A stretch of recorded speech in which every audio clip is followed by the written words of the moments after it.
തഴുതാമയില തോരനാണ് ഉണ്ടാക്കാൻ പോകുന്നത്. അപ്പം അതിനായിട്ട് ഞാനിവിടെ കുറച്ച് തഴുതാമയില എടുത്തിട്ടുണ്ട്. അപ്പോൾ ആദ്യം തന്നെ ഇതിൻ്റെ തണ്ട് മാറ്റി ഇല മാത്രമാക്കി എടുക്കണം. കണ്ടു, ഇങ്ങനെ ഇല മാത്രമേ നമുക്ക് ആവശ്യമുള്ളൂ. അപ്പോൾ ഇല മാത്രം ആക്കിയെടുത്ത് ഞാൻ കഴുകി അരിപ്പയിൽ വെച്ചിട്ടുണ്ട്. ഇനി നമുക്കിതിലേക്ക് അരപ്പിന് വേണ്ടിയിട്ട് ഒരു 1/4 കപ്പ് തേങ്ങ, 2 പച്ചമുളക്, ഒരു ചെറിയ സവാള അരിഞ്ഞത് എടുത്തിട്ടുണ്ട്. തഴുതാമയില ഇങ്ങനെ നീളത്തിലാണ് അരിഞ്ഞിട്ടുള്ളത്. ഇനി ഈ തേങ്ങയിലേക്ക് ഒരു 1/4 ടീസ്പൂൺ മഞ്ഞൾപ്പൊടി ചേർത്ത് കൊടുക്കാം. എന്നിട്ട് ഇതൊന്ന് ചതച്ചെടുക്കണം. തേങ്ങ ഇവിടെ ചതച്ചെടുത്തിട്ടുണ്ട്.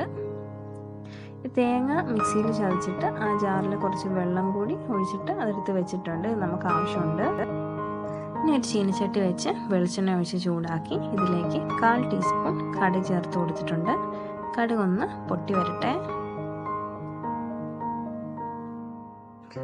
കടുക് പൊട്ടിക്കഴിഞ്ഞിട്ടുണ്ട്. ഇനി ഇതിലേക്ക് ചതച്ച് വെച്ചിട്ടുള്ള തേങ്ങ, പച്ചമുളക്, സവാള ഒക്കെ ചേർത്ത് കൊടുക്കാം.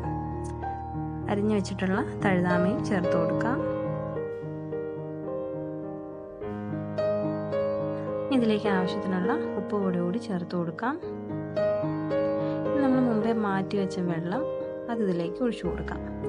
വെറുതെ ഇത് മൂടി വെച്ചാൽ വേവില്ല, അതിനാണ് വെള്ളം കൂടി ഒഴിച്ച് വെച്ച് വേവിക്കുന്നത്.